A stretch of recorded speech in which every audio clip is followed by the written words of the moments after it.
ауырып тұрған, ой, сонша ауырғаны несі? Эдик, не болды саған? Еш нәрсе емес, бәрі дұрыс. Қалай дұрыс? Көріп тұрмын ғой. Тісім ауырып жатыр. Еш нәрсе етпейді, қазір басылады. Қане, көрсетші. Қорқпа, мен жай ғана қараймын. Жоқ жаным, дәрігерге бару керек. Анашым, дәрігерге бармай-ақ қояйықшы. Балам, егер дәрігерге бармасақ, одан сайын ауыратын болады. Жүр, мүлдем қорқынышты емес.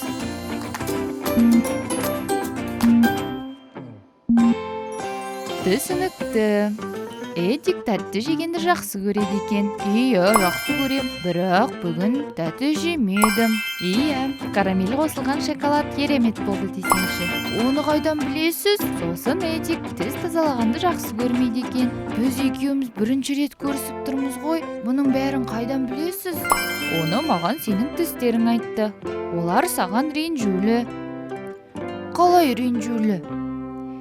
Егер сен тістеріңді тазаламайтын болсаң, оларға назар аудармайтын болсаң, тістерің сенен кетіп қалады. Міне, сонда тәттіні мүлдем жей алмайсың. Жоқ, олай болмасыншы.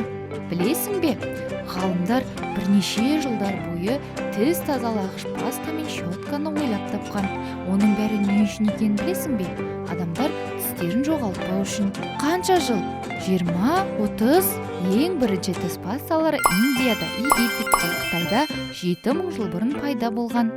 Бұрынғы тіс пасталарының құрамы қазіргі заман пасталарынан басқа болған. Египеттіктер жалбыз, бұрыш, қырқашаштың гүлдерін пайдаланған. Кейде күйдірілген жұмыртқа қабығын немесе бұқаның тезегін пайдаланған екен. Қандай жаман, бұқаның тезегі? Фу! Иә, 19 ғасырға дейін тіс пастасы ұнтақ ретінде шығарылған. Ал тіс щеткасы пастадан бұрын шығарылған. Бұрынғы ескі адамдар тістерін шөппен тазалаған. Одан кейін екі жақты таяқты пайдаланатын болған. Бір жағы өткір, ал екіншісі шайнауға арналған тіс тазалағыш секілді. Ал 15 ғасырда қылшықтары бар бамбук таяқшасынан жасалған қазіргі заманауи тіс щеткасына ұқсайтын щеткалар жасалған. Иә, адамдар тістерін жоғалтпау үшін не істемеген десеңізші?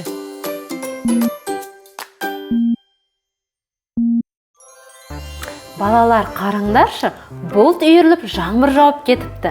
Бірақ балалар, мұқият қарасындар, бұлттарда амалдар жазылған екен. Осы амалдарды орындап біз жауабын табуымыз керек. Ал жауабы мынау жаңбырдың тамшыларында жазылған.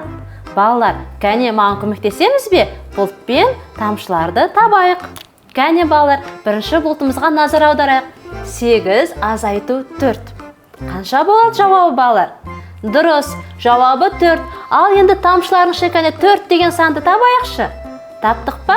Әрине, міне, кәне бұлтпен тамшыны әкеліп қосамыз. Түсіндік пе ойынды? Келесі әр қарай басқа бұлтқа қарайық. 8 азайту 5. Кәне жауабы неше болады? Ойланамыз. Иә, 3. Ал кәне тез 3 деген санды табайықшы. Таптық па? Міне тұр екен. Ал кәне қосамыз бұлтпен тамшыны. Жақсы балалар. Келесі бұлтқа назар аударайық. Бұл жерде қосу амалы. 6 қосу 2. Кәне жауабы неше болады? Дұрыс, 8. Бірақ бұл жерде 8 деген сандардың тамшылары көп сияқты. Қайсымен қоссам екен? Иә, мына бір тамшысы дұрыс сияқты. Келесі 8 азайту 2.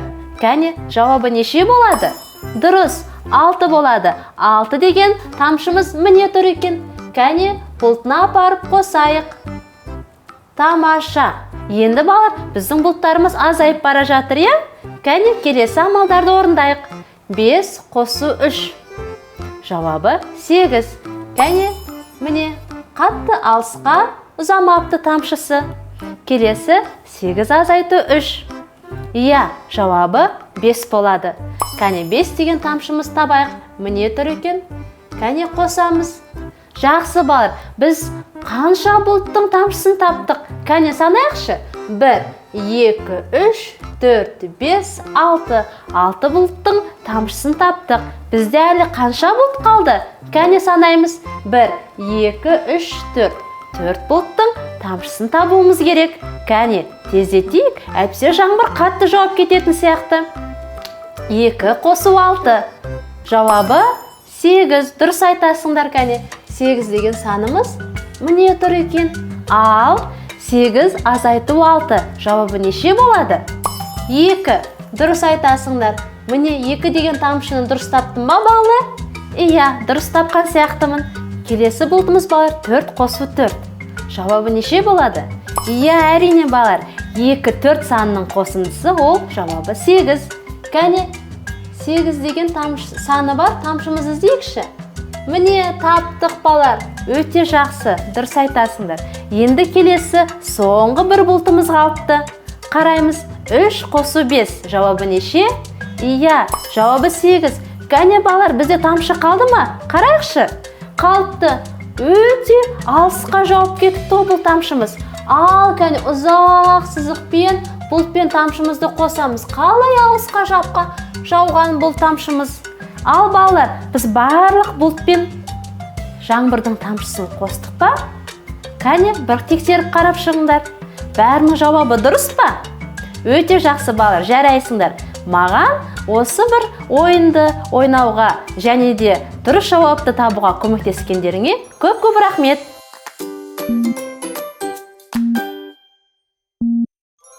Міне, сенің тістеріңнің бәрін тазаладық. Мүлдем ауырған жоқ. Рахмет. Ал енді айта қойшы, 2 қосу 5 қанша болады? 7. Оп-оңай ғой. Міне, тісті солай тазалау керек. Эдик күніне 2 рет және аптасына 7 рет тісін тазалайды. Жарайсың. Ал 8 алу 5 қанша болады? 3 болады. Ал оны неге сұрадыңыз? Міне, аптасына сонша рет сен бізбенан, мармелад және де басқа тәттілерді жей аласың. Тек шамаға сәйкес. Иә, дәрігер, уәде беремін, бәрін дұрыстап орындаймын. Дегенмен тәттілерді күнде жесең болады. Мысалы, жеміс-жидектер ол да тәтті ғой. Иә, пайдалы тәтті. Жарайсың, ақылды бала екенсің. Ал енді 4-ке 4-ті қоссаң қанша болады? 8. Менің тағы да бір нәрсе білуім керек пе?